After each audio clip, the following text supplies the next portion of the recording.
Howdy, everybody. Welcome to Cinemaholic Productions. We're here for our weekly classic, and we're going over one of the greatest filmmakers of all time. In my opinion, his masterpiece, Rear Window. My name is Spencer, and I am a Cinemaholic. And I'm Steven, a Cinemaholic. So, Rear Window, a brief synopsis on that is a wheelchair-bound photographer, played by Jimmy Stewart, spies on his neighbors from his apartment window and becomes convinced one of them has committed murder. And it also stars Grace Kelly and a brief cameo of Alfred Hitchcock winding up a clock.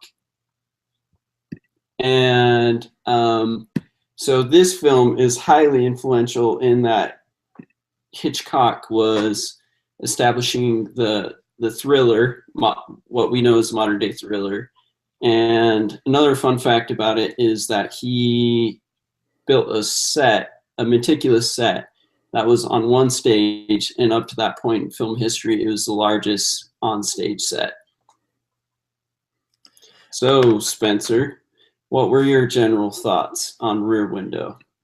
Rear Window is, without question, in my opinion, Alfred Hitchcock's best movie.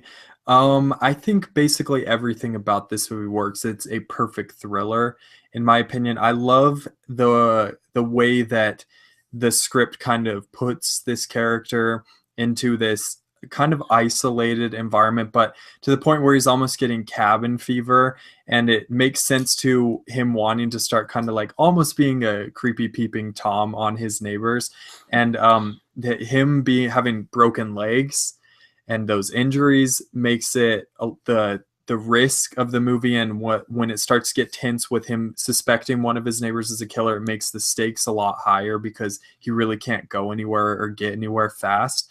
And I think that creates some great tension in the movie, that he's bound to this spot, especially like later, where Grace Kelly starts investigating other apartments.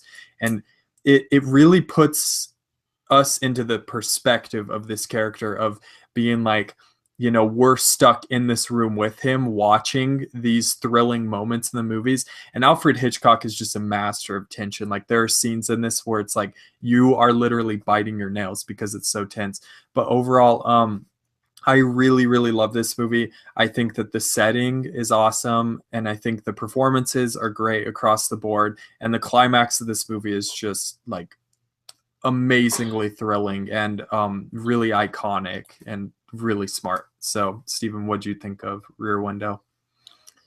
So I love just how voyeuristic it is, and I guess we'll get more into that on when we talk about cinematography.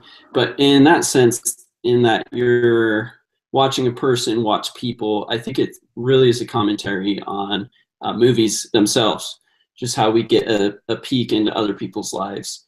And touching on Jimmy Stewart's character, I thought Alfred Hitchcock played with his character in a very fascinating way. One of the best ways to create tension in a character is to put them in a situation where they're not comfortable at all, in like the opposite of their comfort zone. And Jimmy Stewart, he's a photographer for a magazine, and he loves going halfway. He's always going halfway around the world to do these things. And so to have him in a situation where he needs to act and he wants to act and he has the will to act, but that he's in a stationary place the whole movie, just lends itself to lots of thrills. Tell me what you thought about the cinematography, Spence. My absolute favorite part about this movie is probably the cinematography and the opening shot in particular. The thing that's so genius about this opening shot is actually, like, in one of my classes last semester, I helped teach the film unit with the teacher, and one of the scenes I showed was the opening shot of Rear Window, because it's all one shot and it tells us everything we need to know about the setting. It shows us in that shot that he's a photographer, that his legs are broken, and that, or his leg is broken, and that it's summer. It shows the outside, the apartment complex that he's in, it shows a thermometer to tell us the temperature, and we see, all these action photos of stuff he's taken, like Steven said, so we know that he remains stationary despite the fact that, yeah, he's usually out seeking adventures, and he brings that up through dialogue as well. But I love how Hitchcock shows all that visually within the first shot and in a really subtle way. And I honestly didn't notice that till like the third time I saw it. That's kind of like, there's tons of layers with this movie. But I also think just the way, like you said, you talked about kind of like how voyeuristic this movie was.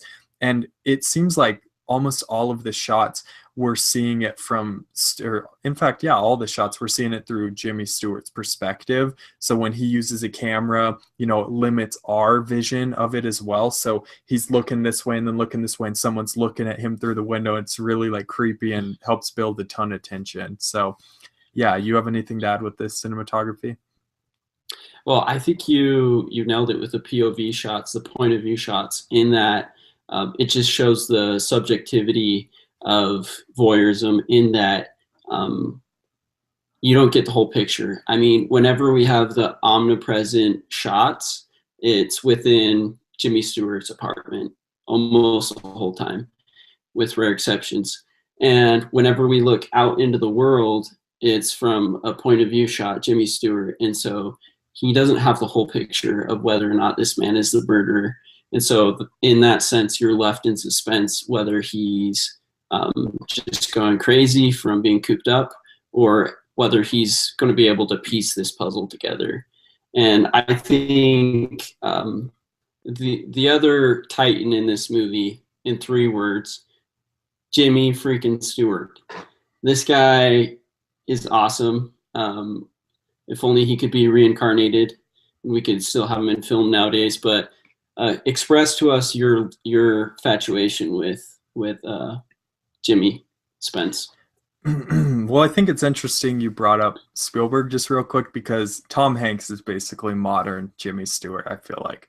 But Jimmy Stewart, yeah, he's my favorite actor of all time. I think that he is pretty brilliant in this movie.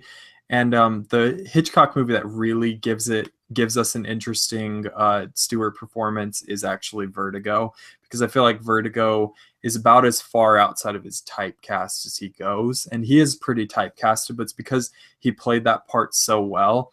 And I think in this movie, it does give him a little bit of room to make some kind of like morally questionable like choices. Like spying on your neighbors is kind of like, I don't like the idea of myself being spied on personally, but I feel like everybody to a certain extent, especially if you were cooped up like he was, maybe you'd make the same decisions. And he's somebody who's so likable that despite doing that, you're with him like on this, and you totally like, you're like, oh man, you're caught up with him in this situation of, is this guy killing women? Like, what's going on here? So I think that he's excellent in this movie. I also really think Grace Kelly is phenomenal in this movie as well. Yes.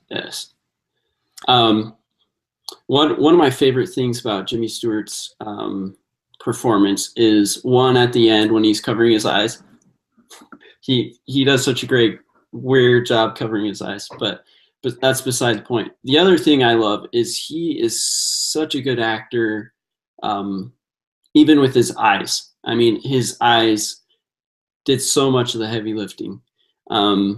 And mentioning Grace Kelly is as well. This movie was based off of a short story, and Grace Kelly's character wasn't in the short story. And that would have been one of the greatest travesties if they didn't have Grace Kelly's character in this, because she added so much. And her arc tied with Jimmy Stewart's character's arc really added a lot. Yeah, definitely.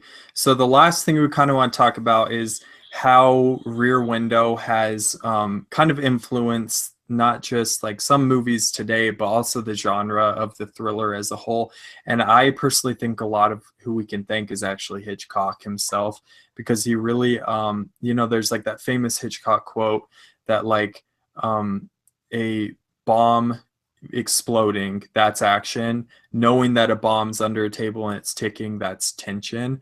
And Hitchcock is really good at kind of like that ticking bomb, just the build up and the suspense in that buildup, and then causing an explosion. Like this movie really is like a bomb that's ticking, and then it explodes into this big moment of action.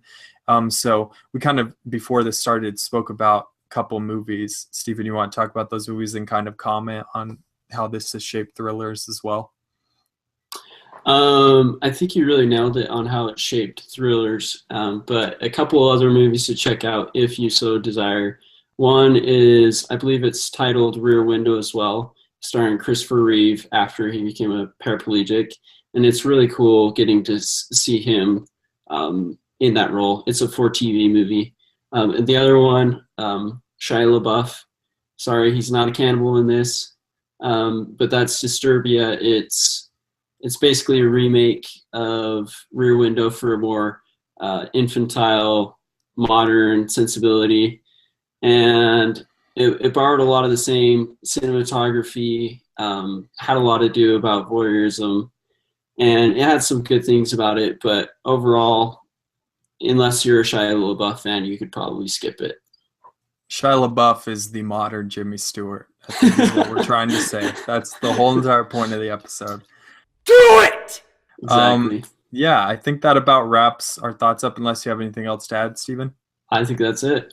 Okay. So Rear Window, guys, definitely a worthwhile experience to check this movie out. And kind of just, we're going to be talking about a little bit Hitchcock, me and Stephen, because we're into stuff like good directors. So I think that it'd be a good thing for everybody to go back and explore his movies, and more importantly to explore Jimmy Stewart's filmography, because that guy just was good in every single movie he was ever in. But anyways, guys, yeah, you can follow me on Twitter or here on Cinemaholic Productions. You can subscribe, like, comment, but you can find me all those places at Spinny Hand. Steven, you got anything to plug? You can't find me. I'm not at the theater anymore, and I get on Facebook about once every other week. So, well, you can incognito. you can find Steven as well here on Cinemaholic Productions. We're gonna start having him. We got more time, so we're gonna be doing a lot more stuff together. We'll be talking about a lot more movies together. And me and Steven, we're the new, bi-weekly classic guys. So get more pumped for ours than for Ryan and Bella's, is what I'm trying to say. We'll have Anyways, competition to see who gets more fan mail. So, right. Okay. Well, competition starting, everybody. Thank you all very much for watching. Until next time. Bye.